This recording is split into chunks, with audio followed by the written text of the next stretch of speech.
কুরআনে কারীমের ভিতরে আল্লাহ পাক বলেন কুল্লু নাফসিন যায়িকাতুল মাউত।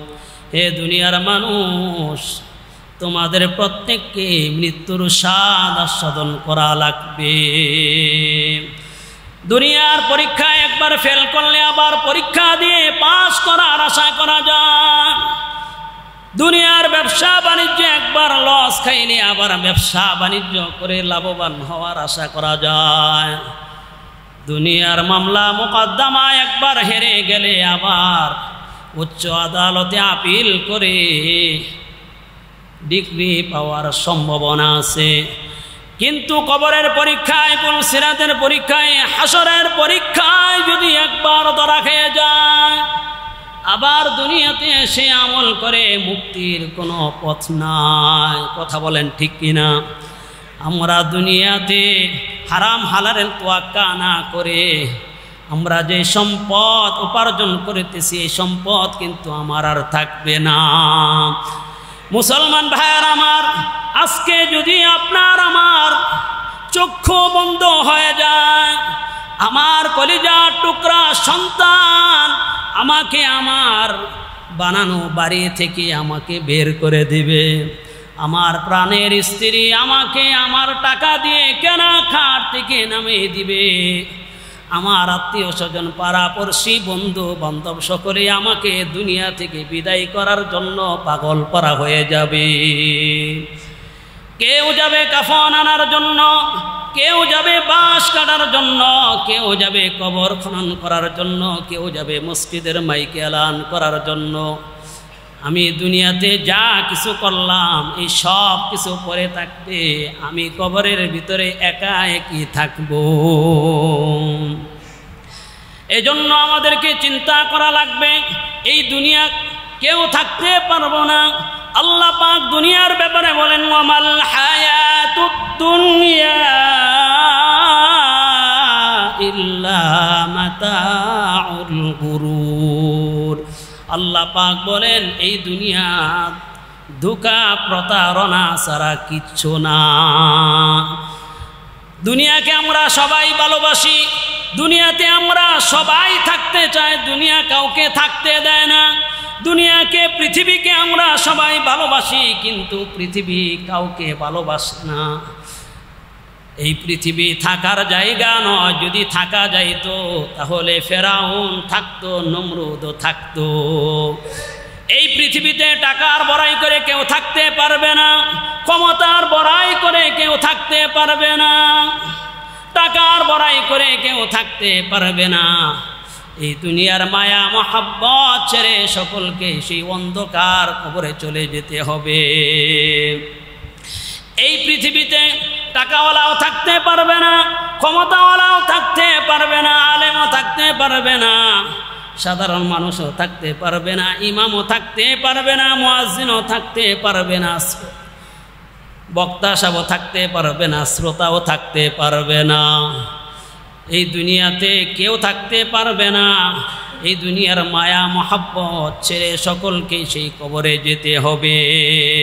নবী সাল্লাল্লাহু আলাইহি ওয়াসাল্লাম সাথে সাহাবায়ে কেরামের সম্পর্ক কেমন ছিল হাদিসের ভিতরে পাওয়া যায়, ইতিহাসের কিতাবের ভিতরে আমরা পাই। নবীজি সাল্লাল্লাহু আলাইহি ওয়াসাল্লাম বলেন ক্বালা রাসূলুল্লাহি সাল্লাল্লাহু আলাইহি ওয়াসাল্লাম লা ইউমিনু আহাদুকুম হাত্তা কুনা হাব্বা ইলাইহি মিন ওয়ালিদিহি ওয়া ওয়ালাদিহি ওয়ান নাসি আজমাইন। নবীজি সাল্লাল্লাহু আলাইহি ওয়াসাল্লাম বলেন তোমাদের মধ্য থেকে কেউ ততক্ষণ পর্যন্ত পরিপূর্ণ ঈমানদার হতে পারবে না, পরিপূর্ণ মুমিন মুসলমান হতে পারবে না, যতক্ষণ পর্যন্ত আমি নবী তার কাছে তার পিতা মাতা সন্তান সন্ততি এবং দুনিয়ার সমস্ত মানুষ থেকে আমি নবী বেশি প্রিয় না হব। সন্তানকে আমরা ভালোবাসি, কিন্তু সন্তানের থেকে নবীকে বেশি ভালোবাসা লাগবে। মা বাবাকে আমরা ভালোবাসি, মা বাবা থেকেও নবীকে বেশি ভালোবাসা লাগবে। আমাদের আত্মীয় স্বজন পাড়া পড়শি বন্ধু বান্ধব দুনিয়ার বিভিন্ন মানুষের সাথে আমাদের সম্পর্ক থাকে, দুনিয়ার বিভিন্ন মানুষের সাথে আমাদের মহাব্বতের সম্পর্ক গড়ে ওঠে। কিন্তু নবীর ভাষ্য অনুযায়ী পৃথিবীর সমস্ত মানুষ থেকে নবীজিকে সবচেয়ে বেশি ভালোবাসা লাগবে। সাহাবায়ে কেরাম কেমন ভালোবাসতেন নবীর প্রতি? সাহাবায়ে কেরামের কেমন প্রেম ভালোবাসা ছিল? ইতিহাসের কিতাবের দিকে তাকাইলে আমরা দেখতে পাই, উহুদ যুদ্ধে মুসলমানরা যখন খানিকটা দুর্বলতায় পড়ে গেল, শয়তান গুজব ছড়িয়ে দিল, কুতিলা মুহাম্মদ, মুহাম্মদ নিহত হয়ে গেছে। এই গুজব শয়তান ছড়ানোর সাথে সাথে সমস্ত মুসলমান বেহুশের মতো হয়ে গেল। এক আনসারী সাহাবী, এক আনসারী মহিলা এই কথা শোনার সাথে সাথে পাগল পারা হয়ে পাগলের মতো উহুদের দিকে ছুটতে লাগলেন, দৌড়ানো শুরু করলেন। দৌড়াইতে দৌড়াইতে এক পর্যায়ে এক সাহাবীর সাথে সাক্ষাৎ হয়ে গেল। সাহাবী বলে, ওগো মহিলা কোথায় যাচ্ছ? মহিলা বলে, উহুদের দিকে যাচ্ছি, উহুদের ময়দানে যাচ্ছি। সাহাবী বলল, উহুদের ময়দানে গিয়ে কোনো লাভ নাই, লাভ নাই, তোমার কলিজার টুকরা সন্তান উহুদের ময়দানে শহীদ হয়ে গেছে। মহিলা বলল, কে শহীদ হয়েছে আমি শুনতে চাই না, জানতে চাই না, আগে বলো আমার রাসূল কেমন আছে। মহিলা আবার দৌড়ানো শুরু করলো। দৌড়াইতে দৌড়াইতে আরেক সাহাবীর সাথে সাক্ষাৎ হয়ে গেল। সাহাবী বলল, গো মহিলা কোথায় যাচ্ছ? মহিলা বলল, উহুদের দিকে যাচ্ছি, উহুদের ময়দানে যাচ্ছি। সাহাবী বলল, উহুদের ময়দানে গিয়ে কোনো লাভ নাই, তোমার প্রাণের স্বামী উহুদের ময়দানে শহীদ হয়ে গেছে। মহিলা বলল, কে শহীদ হয়েছে শুনতে চাই না, জানতে চাই না, আগে বলো আমার রাসূল কেমন আছে, রাসূল কেমন আছে সেটা আগে বলো। এই কথা বলে মহিলা আবার দৌড়ানো শুরু করলো। দৌড়াইতে দৌড়াইতে আরেক সাহাবীর সাথে সাক্ষাৎ হয়ে গেল। সাহাবী বলে, ওগো মহিলা কোথায় যাচ্ছ? মহিলা বলে, উহুদের ময়দানে যাচ্ছি। সাহাবী বলল, উহুদের ময়দানে গিয়ে কোনো লাভ নাই, তোমার ভাই উহুদের ময়দানে শহীদ হয়ে গেছে। মহিলা বলল, কে শহীদ হয়েছে সেটা আমি জানতে চাই না, দেখতে চাই না, আগে বলো আমার রাসূল কেমন আছে। এইভাবে দৌড়ে দৌড়ে উহুদের ময়দানে গিয়ে নবীজি সাল্লাল্লাহু আলাইহি ওয়াসাল্লামকে জীবন্ত অবস্থায় দেখে মহিলা যে উক্তিটা করেছিল সেই উক্তিটা ইতিহাসের কিতাবে আজও পর্যন্ত স্বর্ণাক্ষরে লিপিবদ্ধ রয়েছে। মহিলা বলেছিল, ইয়া রাসূলুল্লাহ, ইয়া হাবিবাল্লাহ, কুল্লু মুসিবাতিন বা'দাকা জালালুন। ওগো আল্লাহর রাসূল, আল্লাহর নবী, আমার সন্তান শহীদ হয়েছে, আমার প্রাণের স্বামী শহীদ হয়েছে, আমার ভাই শহীদ হয়েছে, এরকম যত কষ্ট আছে এই সমস্ত কষ্ট দুঃখ বেদনা আপনাকে দেখার পরে সব কিছু শেষ হয়ে গেছে। সন্তান হারানোর ব্যথা, স্বামী হারানোর ব্যথা, ভাই হারানোর ব্যথা, কষ্ট, আপনি নবী জীবন্ত অবস্থায় আছেন, আপনি নবীকে জীবন্ত অবস্থায় দেখে সন্তান হারানো ব্যথা, স্বামী হারানো ব্যথা, ভাই হারানো ব্যথা, সব দুঃখ কষ্ট আমার শেষ হয়ে গেছে। কিন্তু সাহাবায়ে কেরাম নবীর আদর্শকে কেমন ভালোবাসতেন, নবীর আদর্শকে কত গুরুত্ব দিয়ে তারা গ্রহণ করতেন, ইতিহাস থেকে শোনাচ্ছি। হযরতে উমর রাদিয়াল্লাহু তাআলা আনহুর যুগে মুসলমানরা একবার পারস্য আক্রমণ করলো।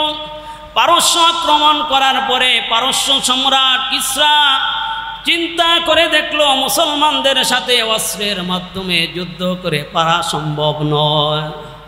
পারস্য সম্রাট কিসরা মুসলমানদের সাথে আলোচনার প্রস্তাব করলো। আলোচনার জন্য রাজ দরবারে আমন্ত্রণ জানানো হলো।